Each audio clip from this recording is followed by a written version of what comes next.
जय श्री कृष्णा एवरीवन, कैसे हो आप लोग। तो आज का मेरा जो मॉर्निंग है वो थोड़ा सा जल्दी हो गया था क्योंकि मेरी करंट अफेयर की क्लास पेंडिंग पड़ी हुई थी कल की।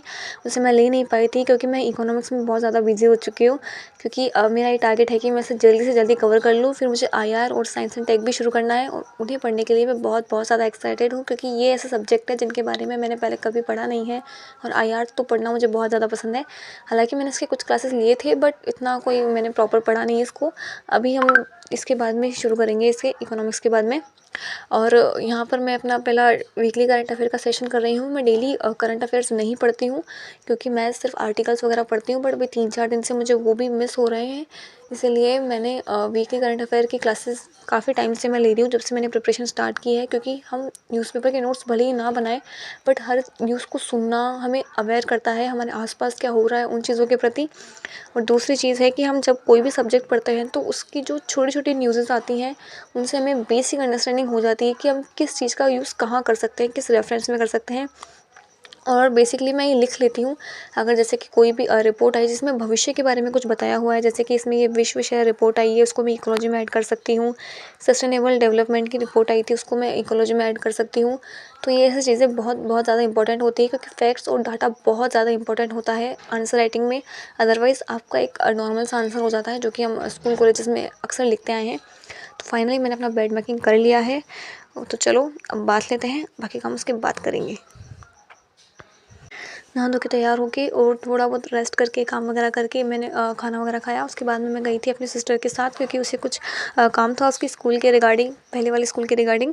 तो यहाँ पर मैं वापस आते ही मैं थोड़ा सा रेस्ट भी नहीं कर पाई थी क्योंकि वो मैंने जाने से पहले कर लिया था। बिकॉज़ हम थोड़ा सा लेट हो गए थे। फिर अगर आप एक बार आलस कर जाते हो तो दोबारा पढ़ने बैठने का मन ही नहीं करता। उसके बाद मैं यहाँ वापस आते ही इकोनॉमिक्स के स्टार्ट करने बैठ गई थी। इकोनॉमिक्स में मैं एग्रीकल्चर वाला पार्ट कर रही हूँ। एग्रीकल्चर में सबसे बड़ी बात मुझे ये लगती है कि हमें ना सबसे ज़्यादा ज़रूरी है उसमें फैक्ट्स और डाटा कलेक्ट करना। लाइक कितने लोग खेती कर रहे हैं, कितने लोगों से जुड़े हुए हैं, कितना हमारा फसल वगैरह हो रही है, सिंचाई कितनी हो रही है, तो उस सब का डाटा कलेक्ट करना बहुत ज़्यादा ज़रूरी है। और सबसे बड़ी बात यह है कि डाटा हर साल ना सही लेकिन जब भी कृषि जनगणना होती है एटलीस्ट 5 साल में तो डाटा डेफिनेटली चेंज हो ही जाता है। और लास्ट टाइम जनगणना मेरे ख्याल से 2021 या 22 में हुई थी, तो मे भी शायद हो जाए जनगणना दोबारा से 5 साल में। तो इसलिए मैंने कुछ डाटा पेंसिल से लिखे थे जो मुझे लगा कि कंपैरिजन करने में काम आएंगे। और बाकी डाटास के लिए मैंने स्टिकी नोट्स का यूज़ किया ताकि मैं उनको स्टिक कर दूँगी वहाँ पे। और जब भी मुझे जो ओरिजिनल डाटा, जो न्यू डाटा मुझे मिलेंगे तो मैं उनको वहाँ पर लिख सकूँ क्योंकि ओरिजिनल और जो न्यू डाटा होते हैं वो ज़्यादा बेस्ट होते हैं। बट कभी कभी हमें पुराने डाटा भी याद करने पड़ते हैं ताकि हम कंपैरिजन कर सकें पिछले डिकेड में क्या हुआ और इस डिकेड में क्या हो रहा है, उन सब चीज़ों के बारे में। और इकोनॉमिक्स पढ़ने में ना आजकल मैं इतना ज़्यादा बिजी हो चुकी हूँ ना कि मतलब मुझे मज़ा भी आ रहा है। लेकिन हाँ, इस बात की खुशी है कि फाइनली मेरा बहुत जल्द ये वाला सब्जेक्ट भी कवर होने वाला है। तो ये वाला सेशन कवर करते हैं, उसके बाद हम नेक्स्ट सेशन करेंगे।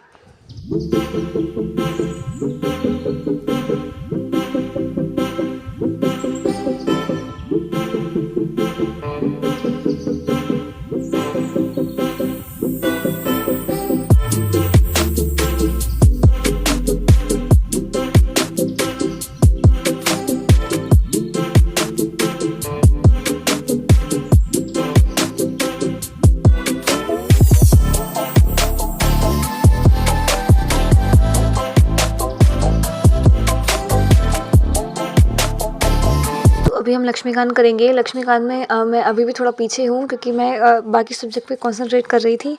और आई थिंक लक्ष्मीकांत मुझे पढ़ के ना बहुत ज़्यादा अच्छा लग रहा है बिकॉज़ क्योंकि कुछ लैंग्वेजेस ऐसी हैं ना जिनको थोड़ा सा टफ होता है। हालांकि हम हिंदी मीडियम स्टूडेंट्स हैं बट फिर भी है ना कुछ लाइन्स ऐसी होती है जिनको मैं 2 या 3 बार पढ़ने के बाद में समझ पाती हूँ। बट मुझे लगता है कि लक्ष्मीकांत हमें हमेशा नोट्स बनाने के बाद में करनी चाहिए। मतलब जब आप सिलेबस प्रॉपर कवर कर लेते हैं, क्योंकि इस चीज़ का फ़ायदा ये हो रहा है कि जो चीज़ मुझे समझ में नहीं आ रही है उसको भी मैं अपने नोट्स से रिलेट कर पा रही हूँ। क्योंकि हमें तो पता है ना कि हमने अपने नोट्स में क्या लिखा है और हमने उसके रिगार्डिंग क्या पढ़ा है।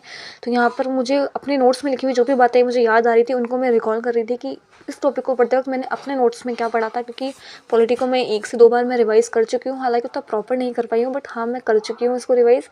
तो चलो ये वाला स्लॉट भी ख़त्म करते हैं क्योंकि उसके बाद हमें थोड़ा सा टहलना भी है। क्योंकि खुद के साथ टाइम स्पेंड करना मेरे लाइफ का सबसे, मतलब मेरे पूरे डे का सबसे खूबसूरत पल होता है जब मैं खुद के साथ टाइम स्पेंड करती हूँ। तो उसके बाद में हम थोड़ा सा रेडी वगैरह होंगे क्योंकि हम शाम को वेडिंग फंक्शन भी अटेंड करना है। तो चलिए ये वाला स्लॉट कंप्लीट करते हैं।